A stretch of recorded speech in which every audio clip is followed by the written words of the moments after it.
Do you know what you're saying there? Kind of makes me think of my own brief experience of being a father for the last 20 months or so.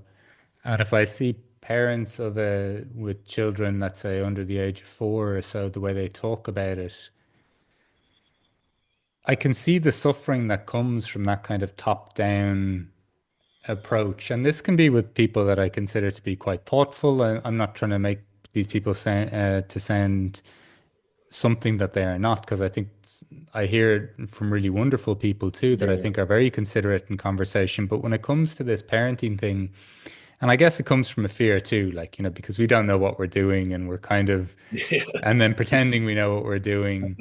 But there's a wonderful liberation in, I find, in not viewing it as a top down, like as in you are here and not in some, forceful way, like just like you experienced with your grandson, you weren't sitting down going, I'm going to have a profound moment now that I'm going to get to write Yeah, about that would afterwards. be great.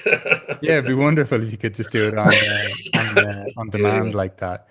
But no, but just in the relinquishing almost of the ideas or the roles, how much we do get to learn or experience just in each other's presence, and that how each part brings such a valuable piece of that. We can't be in relationship without each other, so we're yes.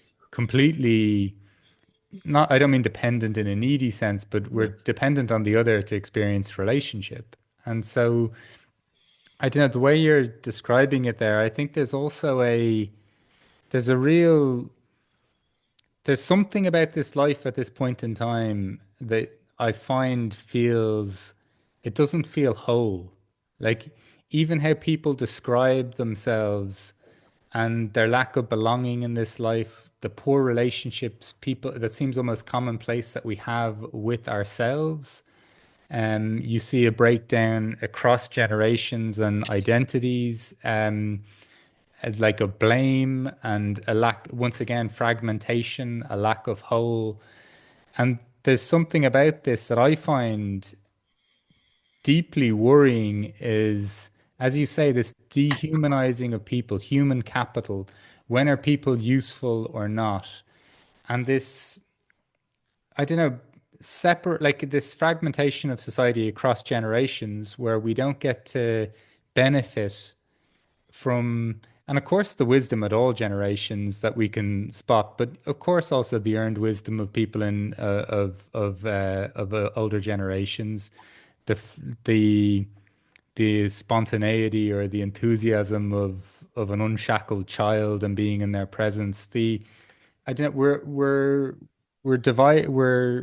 kind of obstructing ourselves from experiencing or being in the presence of the wholeness of life. And through that lens, and again, of this dehumanizing human capital sense, I don't know, there seems something about this. What really I enjoyed hearing about this project of yours is I think it's not going to be in just analyzing ourselves to the nth degree. It's not going to be even viewing ourselves as separate that will help our society feel more at ease with ourselves. We are not independent of our environment. We never have been. We're not independent of each other. We never have been. And so when I think of all of that, there's just something about this inquiry specifically that I think is greatly missing in how we're perceiving the importance of just the whole of life. I think you put that really well, and I think that the wholeness is just it, it it doesn't seem to be something we even realize exists. Mm. That we're so used to categorizing and separating and pulling everything and analyzing when you say analyzing something and you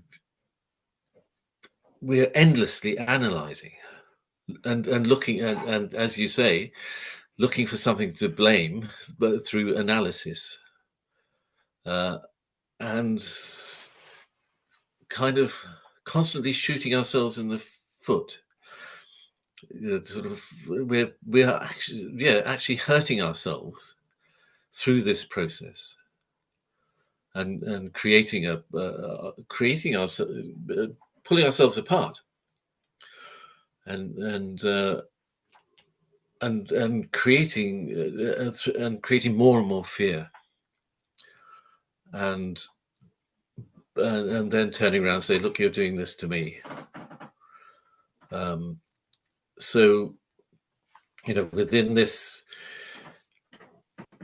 within what I'm this project is to, for those of us who are sort of coming together in it, is to basically look at ourselves, and how we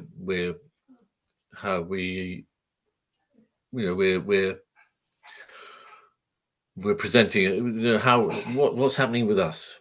We're acknowledging that it starts there, and without any sort of self blame, bringing that analysis to us, to ourselves.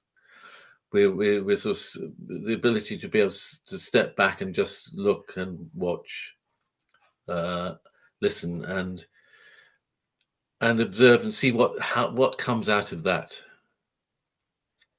That sounds absolutely beautiful to me. I think in life in general, I think we're underappreciating just the significance of saying how it is right now without trying to draw a lesson or an outcome from it, and being in the presence of others, whether it's from a generational point of view or whatever it may be, and somebody paying attention to saying and listening to how life presently is from our perspective. I think there's immense healing. I genuinely think that is where healing occurs Yes. for ourselves as a sense of an individual and ourselves as a group. Yeah, yeah. And one of the big questions for me is, how do you go about it? That and this is nothing new. And I don't know. I've written something about on Substack about the influences that have been part of my life, and it's the same for all of us. The things that come, and the things we um, we pick up on. And then going back to that Henry Miller quote that you, which is that sense of picking up a kind of universal thought, if for want of a better word, so the things that we as human beings have had a part of us for maybe thousands of years. The sense of our own individual interactions and our own care for each other, and the um, the needs of that as our survival, as opposed to our survival being defending ourselves from something else, but the survival being actually cooperation and collaboration, in order to live. From from your perspective, what might you hope people get a feeling for in engaging with this project, whether that's you and the group of collaborators, whether that's anyone who's engaging with it. I think that it's a sense of just looking at how we interact with each other, and also and what effect we have on each other, and particularly what effect we have on younger people, um, and that the there's a sense that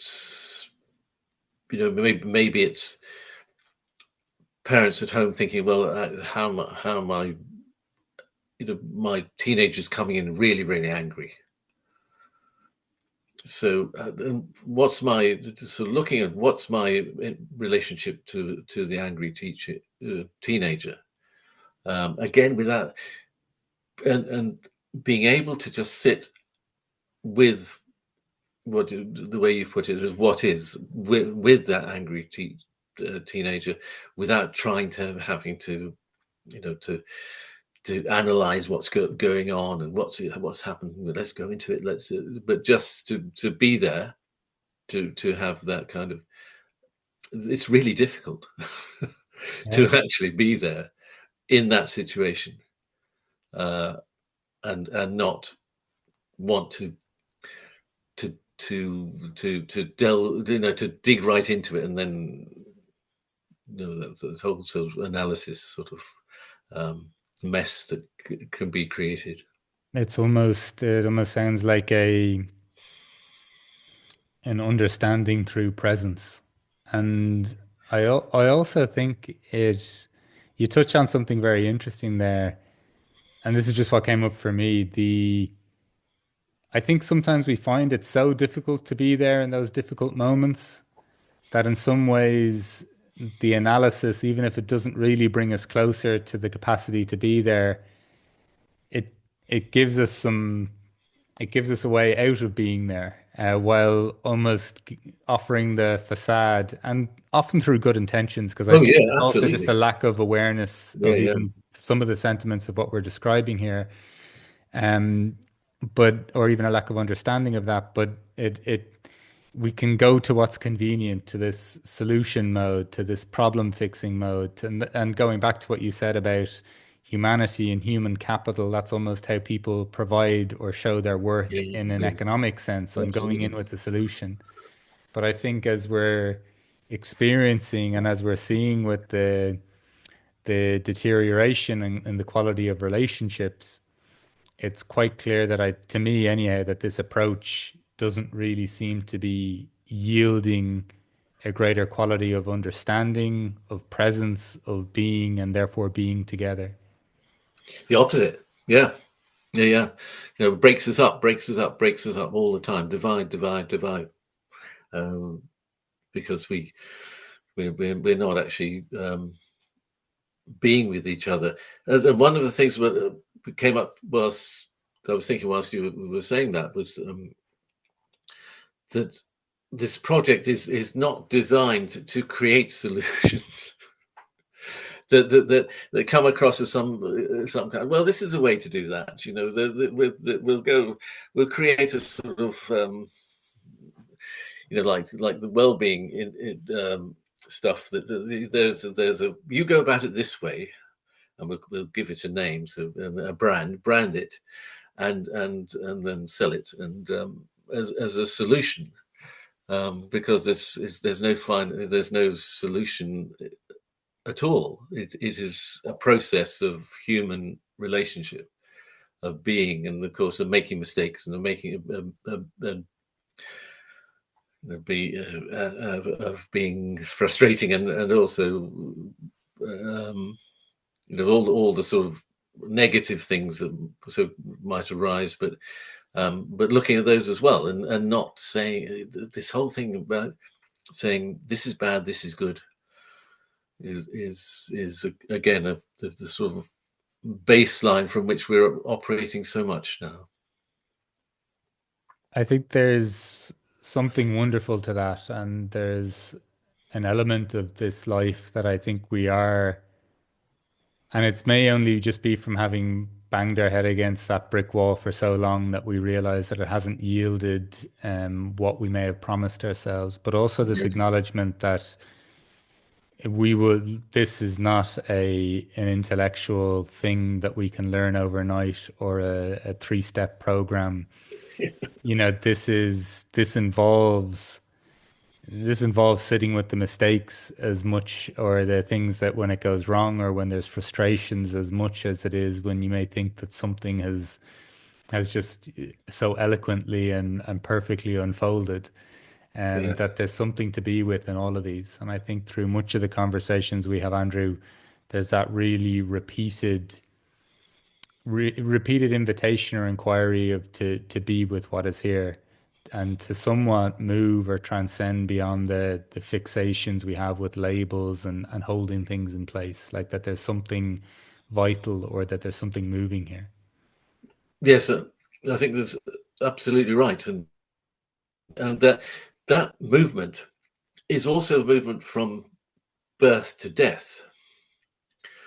And the thing, another thing about the intergenerational thing is that we see the delight of birth, the delight of the new, of, of things rebirthing, of the spring is just a wonderful time, um, and things growing and so on, and but also to appreciate what happens at the end.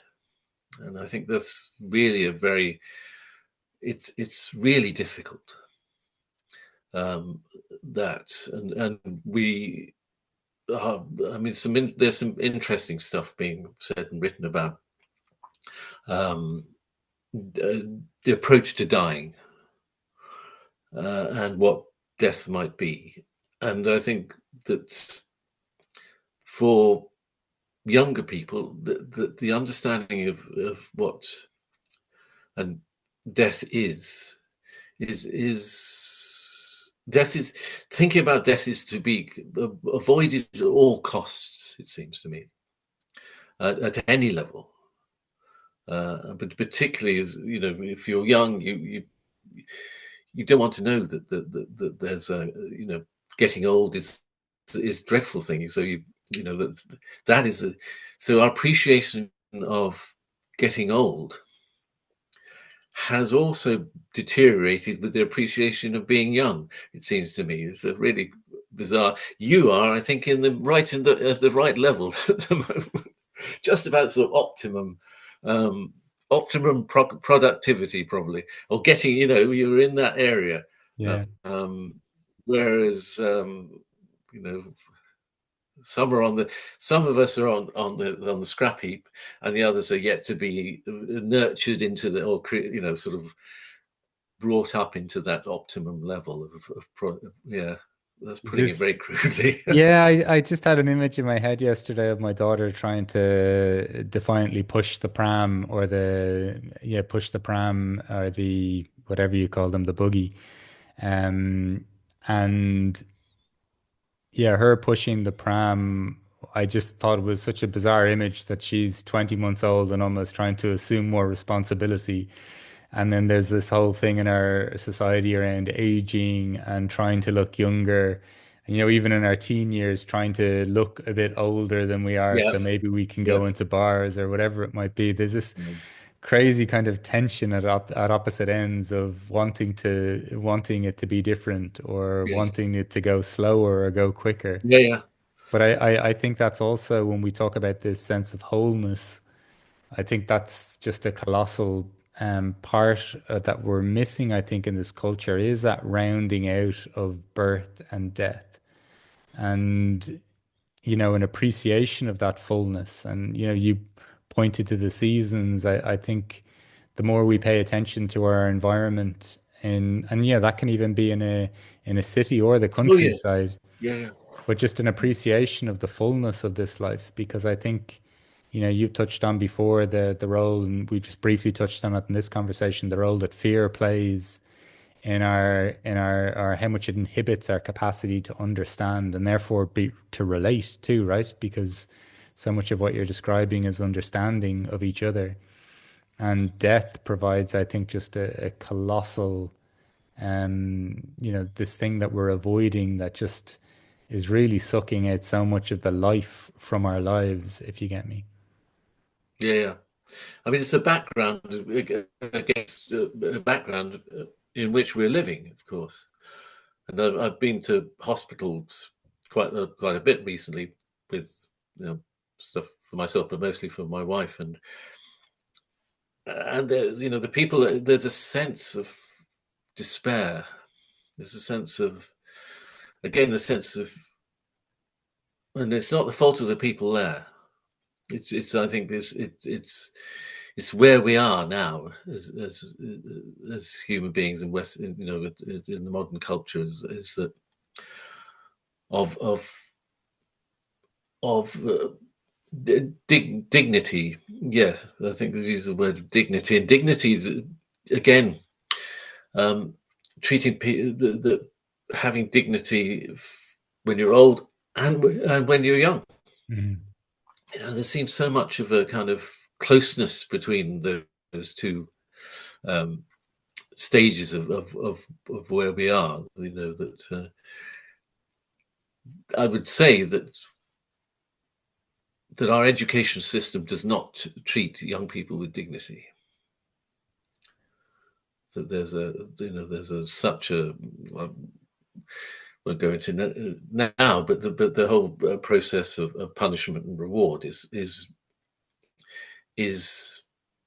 an undignified and uh, destructive process of the way we treat each other.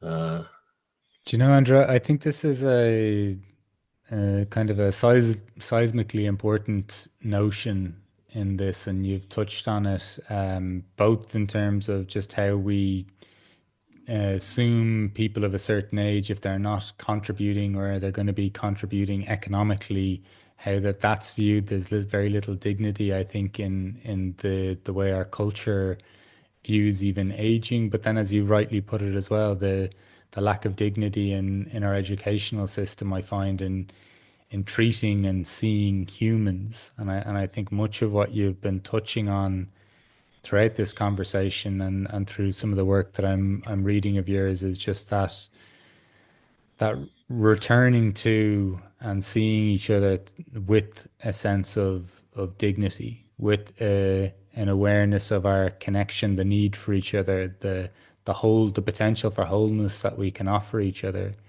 and also, I don't know, really this kind of just this being with each other and this respect.